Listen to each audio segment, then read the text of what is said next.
माता के, बोलो भारत माता के। ആരാധനായ പ്രധാനമന്ത്രിക്കുള്ള ഉപഹാര സമർപ്പണമാണ്. നൂറ്റാണ്ടുകളുടെ കാത്തിരിപ്പിന് ശേഷം അയോധ്യയിൽ ഭവ്യമായ ഒരു രാമമന്ദിരം ഉയരുമ്പോൾ രാമക്ഷേത്രത്തിന്റെ സാക്ഷാത്കാരത്തിനു വേണ്ടി രാജ്യത്തിലെ ചിരകാല സ്വപ്നങ്ങൾക്ക് നേതൃത്വം കൊടുത്ത രാജ്യത്തിന്റെ പ്രധാനമന്ത്രിക്ക് അയോധ്യയിലെ ശ്രീരാമപ്രഭുവിന്റെ പ്രതീകമായ ഉപഹാരം സംസ്ഥാന അധ്യക്ഷൻ കെ സുരേന്ദ്രൻ അവർകൾ കൈമാറുന്നു.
അയോധ്യയിൽ ഭവ്യമായ രാമമന്ദിരം ഉയരുമ്പോൾ അതിലേറ്റവും ആനന്ദിക്കുന്നത് രാമഭക്തിയുടെ മൂർത്തരൂപമായ ചിരഞ്ജീവിയായ ശ്രീ ഹനുമാൻ സ്വാമിയാണ്. എത്രയെത്ര രഘുനാമ കീർത്തനം, തത്ര തത്ര കൃതമസ്തകാഞ്ജലിയും. എവിടെയെല്ലാം രാമനാമം ഉയരുന്നുവോ അവിടെയെല്ലാം കൂപ്പുകൈകളോടെ ആഞ്ജനേയൻ സന്നിഹിതനാകുന്നു. രാമഭക്തൻ ഹനുമാന്റെ പ്രതീകമായ ഉപഹാരം തൃശൂർ ജില്ലാ കമ്മിറ്റിക്ക് വേണ്ടി ജില്ലാ അധ്യക്ഷൻ അഡ്വക്കേറ്റ് കെ അനീഷ് കുമാർ കൈമാറുന്നു.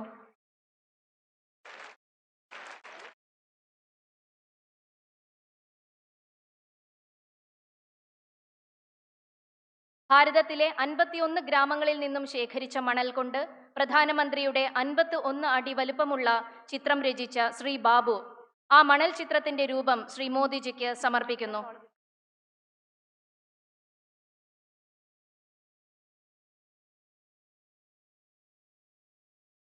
ശ്രീമതി ബീന കണ്ണൻ അവരുടെ സ്വന്തം സംഗീതമായ ശീമാട്ടിയിൽ നിർമ്മിച്ച വെള്ളി നൂലുകൊണ്ട് നിർമ്മിച്ച ഷോള് അത് പ്രധാനമന്ത്രിക്ക് ഉപഹാരമായിട്ട് സമർപ്പിക്കുന്നു.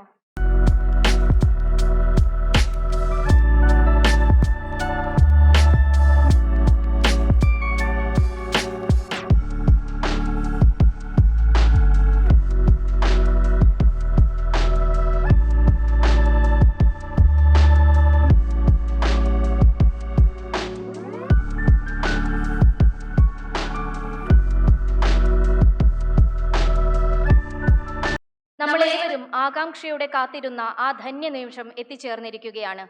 ഈ സ്ത്രീ സാഗരത്തെ അഭിസംബോധന ചെയ്യുന്നു ആരാധ്യനായ പ്രധാനമന്ത്രി Shri Narendra Modi ji. Sir, with great respect we invite ఈ వీడియో మీకు నచ్చినట్టయితే లైక్ చేయండి, 10 మందికి షేర్ చేయండి. అలాగే కామెంట్ల రూపంలో మీ అభిప్రాయాలను మాతో పంచుకోండి. Nationalist hub group of channels ను సబ్స్క్రైబ్ చేసుకుని తెలుగునాట జాతీయవాద జర్నలిజాన్ని ప్రోత్సహించండి. ఈ వీడియో కింద ఉన్న బెల్ ఐకాన్ పై క్లిక్ చేయడం మర్చిపోవద్దు.